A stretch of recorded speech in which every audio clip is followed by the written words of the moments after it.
할렐루야. 지난 시간에 이어서 오늘은 요한계시록 1장 9절로부터 이어가도록 하겠습니다. 오늘은 10번째 시간이 되겠습니다.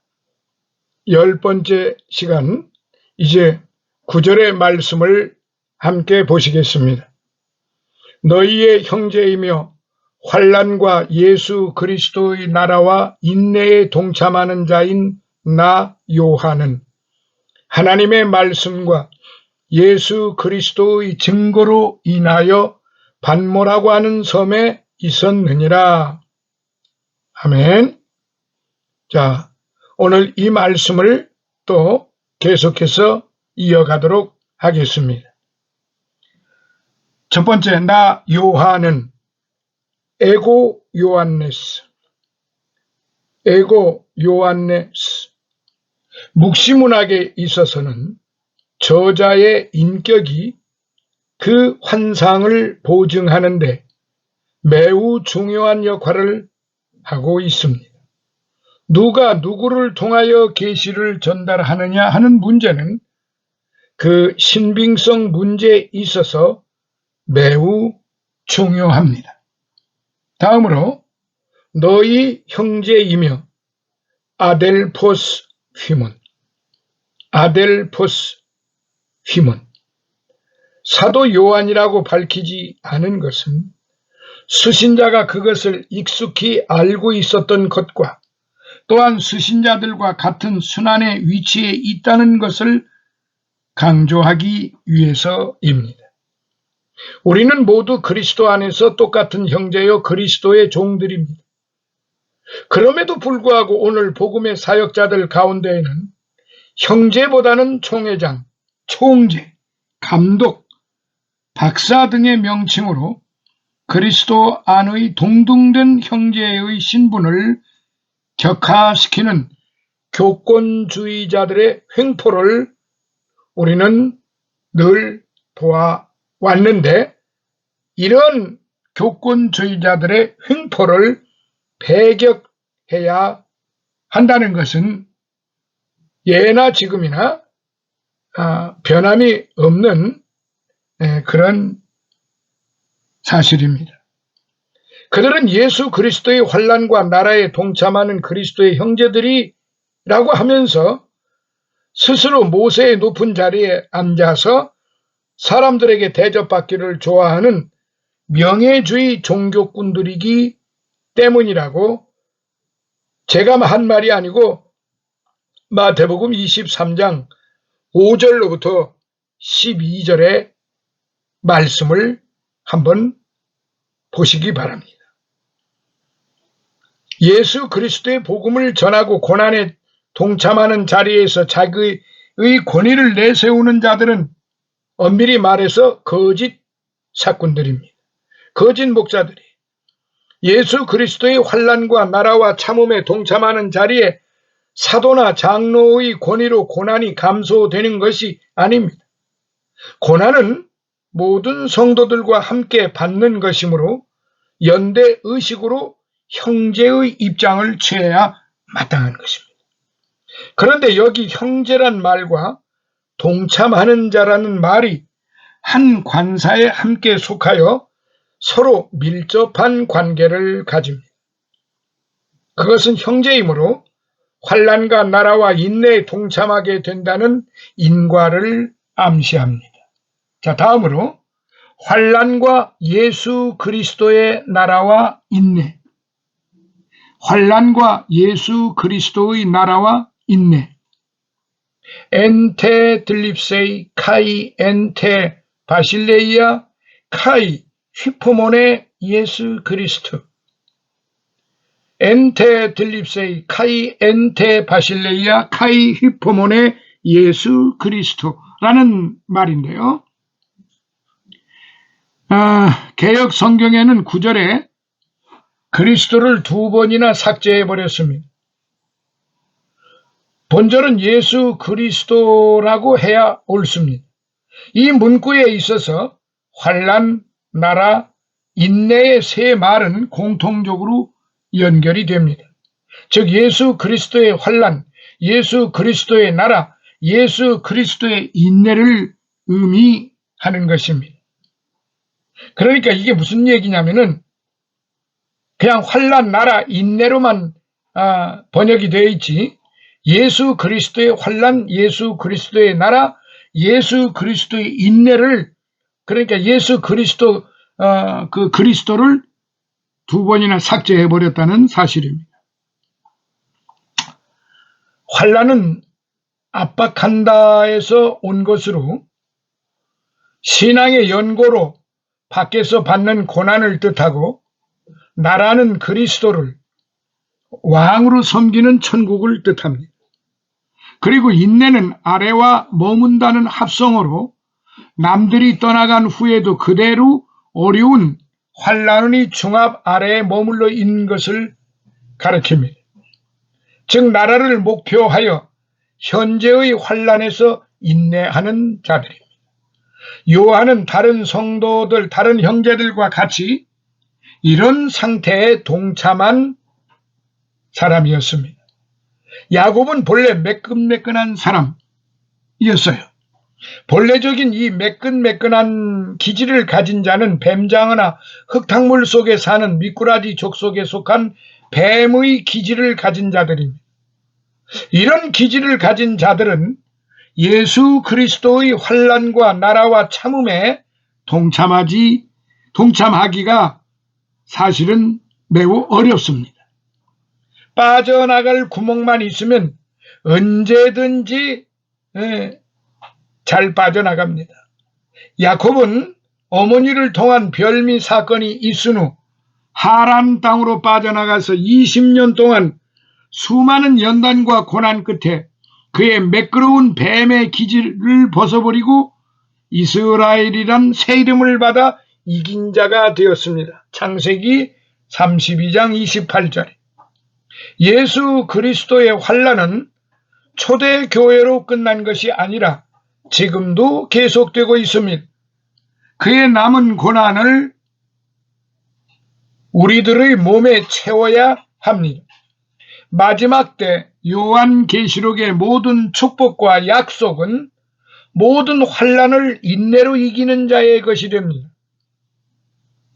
일부 세대주의자들처럼 교회는 환난을 받지 않고 구름 속으로 끌려 올라간다는 그런 해석도 있습니다마는, 우리는 반모섬의 요한처럼 예수 그리스도의 환난과 나라와 인내에 동참하는 그리스도의 형제들이 되어야 한다는 것은 성경에서 그렇게 가르쳐주고 있습니다. 자, 다음으로 동참하는 자, 쉰코이노노스, 즉 함께 하는 사람, 공유자, 분배자, 혹은 동업자, 교제하는 자, 동무, 사귀는 자, 참여하는 자 등의 합성어입니다. 쉰코이노노스. 자, 그리고 다음으로 하나님의 말씀과 예수 그리스도의 증거로 인하여, 하나님의 말씀과 예수 그리스도의 증거로 인하여, 디아톤 로곤 투 데우 카이 디아텐 마르투리안 예수 그리스도. 다시 말하면 요한이 왜 반모섬에 있게 되었느냐 하는 것입니다. 첫째로 하나님의 말씀을 전하기 위하여, 둘째로 하나님의 말씀을 받기 위하여, 셋째로 하나님의 말씀을 전했기 때문에 세 번째가 당연 우세합니다. 새로운 계시는 이미 주어진 복음에 충실하지 않는 자에게 주어지는 법이 없습니다. 사도 요한은 반모섬에서 새로운 계시를 받기 전에 하나님의 말씀과 예수 그리스도의 증거를 인하여 끓는 가마솥에 던짐을 받은 심한 환난을 겪었던 것입니다. 이제 노경에 처한 그가 반모섬에 있게 된 것이 관광이나 수양차로 간 것이 아닙니다. 또한 새로운 계시를 받으러 간 것도 아닙니다. 하나님의 말씀과 예수 그리스도의 증거를 인하여 심한 박해를 받고 유배되어 간 곳이 바로 반모섬입니다. 개역 성경은 여기서도 그리스도를 삭제했습니다. 예수의 증거가 아니라 예수 그리스도의 증거입니다. 반모라는 뜻은 송진이라는 뜻입니다.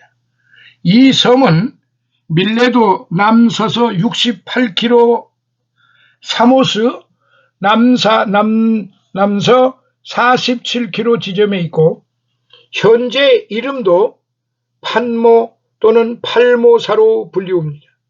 길이가 117km, 폭이 10km의 작은 바위 섬이며 라스칼라 항만을 중심하여 알파 오메가형으로 되어 있습니다.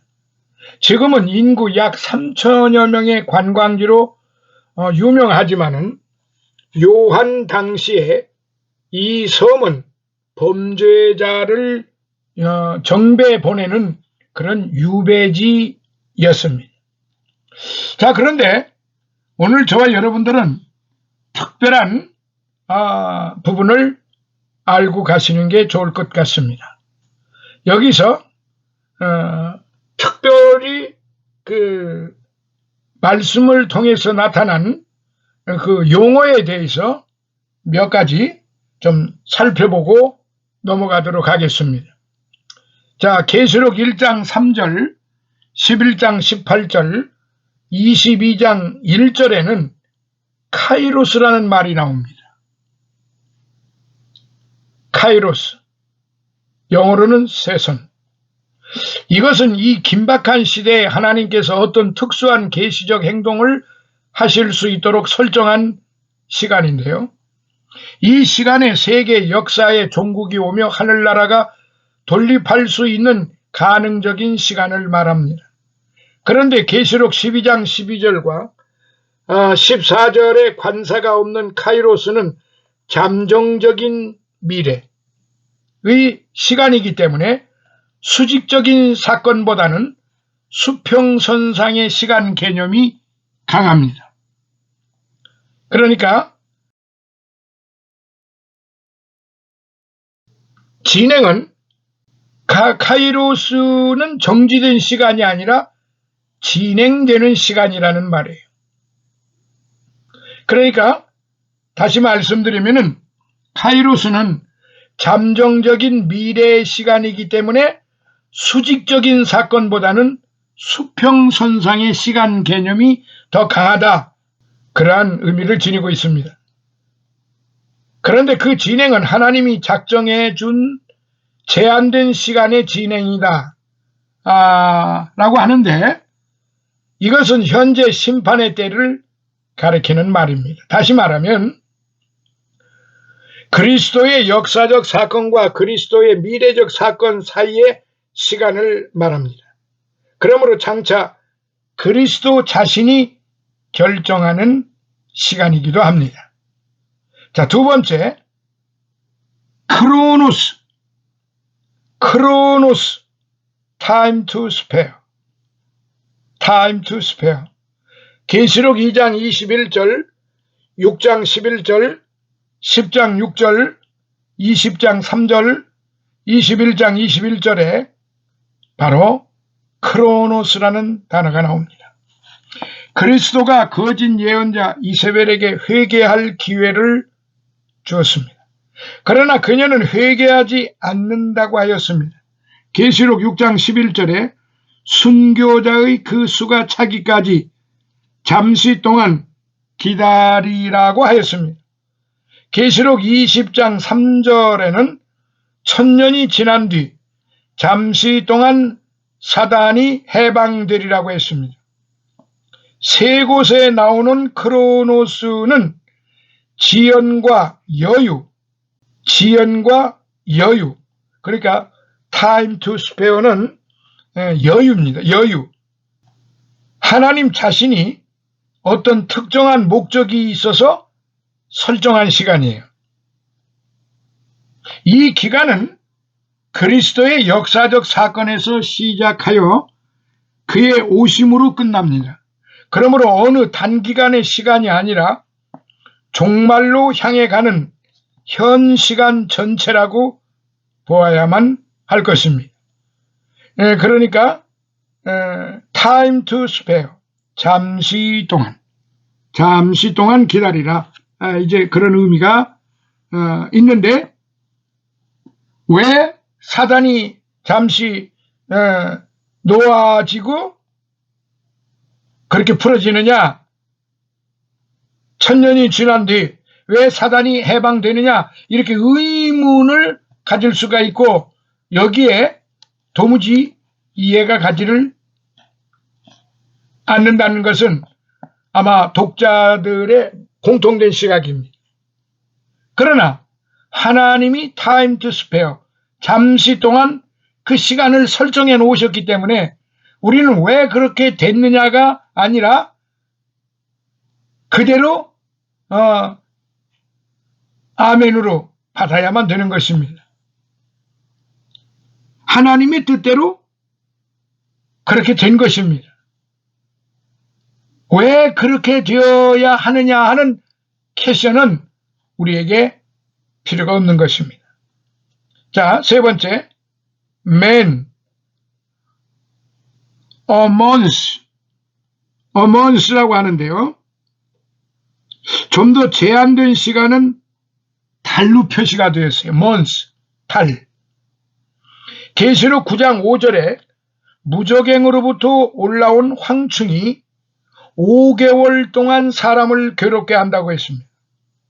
달은 또한 하나님이 설정한 한 시기를 가리킬 때도 있고, 계시록 9장 15절, 또 어떤 때에는 달마다라는, 계시록 22장 2절, 달마다라는 연속된 시간을 가리킬 때도 있습니다. 그러니까 이것도 역시 하나님의 time to spare입니다. 크로노스입니다. 하나님이 설정해 놓은 시간이기 때문에 여기에 우리가 토를 달 필요는 없습니다. 그러하리라, 그렇다, 이게 하나님의 말씀이기 때문에 우리는 아멘으로 받아야만 하는 것입니다. 자, 네 번째, 헤메라. 영어로는 a day. 가장 종말론적인 의미를 가진 시간은 날입니다. 날. 이게 헤메라입니다. 특히 유대인 언어에 있어서 이 헤메라는 심판의 기간을 의미합니다. 계시록 6장 17절, 11장 3절 6절, 16장 14절, 18장 8절에. 그런데 계시록에 나타난 헤메라는 또 각각 다른 의미로 사용되고 있습니다. 계시록 1장 10절에는 주의 날이라는 현 역사 안에 한 날을 지적을 했고, 계시록 2장 13절에는 안티바의 때, 계시록 8장 12절에는 태양을 의미하고, 계시록 21장 25절에는 낮, daytime이라는 뜻으로 사용되었습니다. 그리고 계시록 4장 8절, 7장 15절, 12장 10절, 14장 11절, 20장 10절에는 밤낮으로 사용이 되었습니다. 그러나 계시록 2장 10절의 10일간의 기간이나 계시록 9장 6절의 그날에는 사람이 죽기를 구하여도 얻지 못하고 라고 한 날은 고통의 날들이며, 계시록 10장 7절에 7째 천사가 소리내는 날들은 최후 심판의 한때를 의미합니다. 계시록 6장 17절, 16장 14절. 그리고 계시록 9장 15절의 하루는 하나님께서 이미 정한 날이며, 계시록 18장 8절의 하루는 재앙의 기간입니다. 자, 이렇게 계속 제가 주룩주룩 그 성경 구절을 말씀을 드렸지만은 그게 굉장히 중요합니다. 그냥 넘어가지 마시기 바랍니다. 하나님께서 종말론적인 의미를 가진 이 헤메라는 왜 이렇게 구체적으로 구구절절히 이렇게 기록이 되었을까요? 왜 이런 말씀들을 계속 하셨을까요? 매우 중요하기 때문에 그렇습니다. 그냥 우리는 그렇게 그렇습니다. 아멘. 받으면 됩니다. 왜 그렇게 하셨는지, 왜 타임 투 스케일을 하셨는지, 왜 잠정적인 제한된 시간을 그리고 날들을 달들을 그렇게 설정을 해 놓으셨는지 우리가 해석할 필요도 없거니와 해석이 되지도 않습니다. 그냥 주께서 말씀하신 거니까 그 말씀을 말씀대로 믿고 아멘으로 하면 됩니다. 자, 다섯 번째, 호라. A time on how. A time on how. 최후 심판의 때를 가리키는 말 가운데 날보다 더 짧은 단위의 시간입니다. 호라. 이 시는 대체로 최후 심판이 시작되는 순간입니다. 계시록 3장 3절, 11장 13절, 14장 7절로부터 15절. 이 시간에 대해서는 예수님은 하나님만이 아시는 절대 비밀의 시간이라고 마가복음 13장 32절에 그렇게 말씀하셨어요. 또 이 시간은 시험의 때, 계시록 3장 10절, 악마의 횡포의 기간, 계시록 17장 12절, 바벨론의 파멸의 한순간, 계시록 18장 10절, 17절, 19절로 사용되었습니다. 그러므로 시간은 종말 사건이 폭발하는 미지의 순간을 제외하고는 헤메라와 같은 의미로 환난과 시험의 한 기간을 뜻하는 말로 사용이 되었다는 사실입니다. 자, 또 하나는 아파르티. just now인데 계시록에 나타난 또 하나의 시간이 있습니다. 계시록 14장 13절에 이제부터라는 시간입니다. 이제부터. 그런데 이 말은 주 안에서 죽은 자들이라는 문장과 직접 관련이 있으므로 순교자들의 문제로만 생각할 수 있습니다. 고린도전서 15장 18, 데살로니가전서 4장 16절. 그렇다면 여기 이제부터는 이미 순교당한 사람들의 구원의 시기를 말한다고 할 수 있는 것입니다. 그런데 그 시기가 계시록을 기록할 당시인지 그렇지 않으면 박해가 시작될 때를 가리키는지는 분명치 않아요. 계시록 12장 10절에 이제와 비교해 볼 때 이 문제점은 해소되리라 봅니다. 자, 그리고 이제 끝으로 일곱 번째, 아이온, 타임레스. 계시록에는 또 하나의 영원이라는 시간이 있어요. 아이온, 타임레스. 구약에 있어서 또는 유대교에 있어서 영원은 무한히 긴 시간으로 이해됩니다.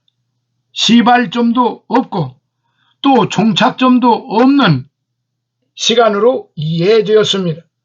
그러나 후기 유대교에서는 시간의 끝, end of time, 시간의 끝을 의미하였습니다. 그런데 여기에 복수형을 사용한 것은 유대교와 구약에서 영향을 받았다기보다는 헬레니즘의 영향을 받았다고 생각이 됩니다. 헬레니즘의 영향이라고 하는 것은 바로 헬라, 그리스의 그 문화 영향을 받았다고 보는 것이죠. 하나님과 예수 그리스도에게 돌리는 송영으로 사용된 외에는 하나님과 그리스도의 영원한 축복의 나라, 하늘나라로 사용이 되었습니다.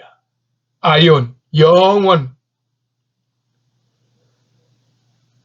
그래서 영원 무궁토록이라는 말도 장차 유황불못의 연기가 한없이 타오르는 영구한 세월을 말합니다. 마태복음 18장. 또한 곧 계시록 14장 6절에 영원한 복음이라는 말이 있는데 이것은 복음의 영원성, 복음의 절대성을 수식하는 말입니다.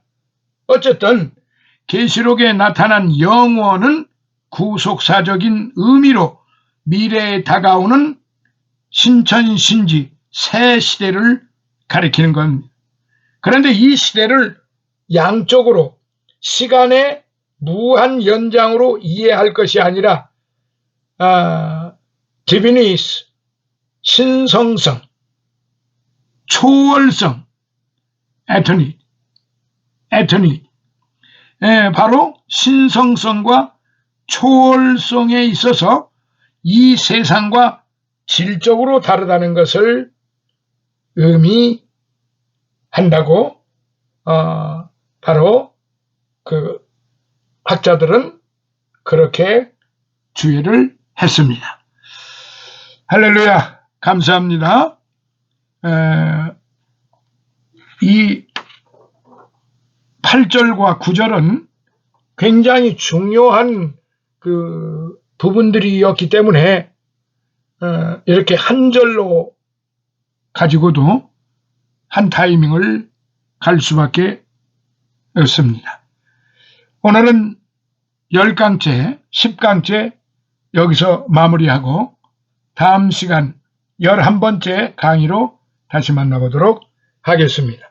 다음 시간에는 바로 그 9절을 10절을 이어가면서 계속 이어가도록 하겠습니다. 할렐루야.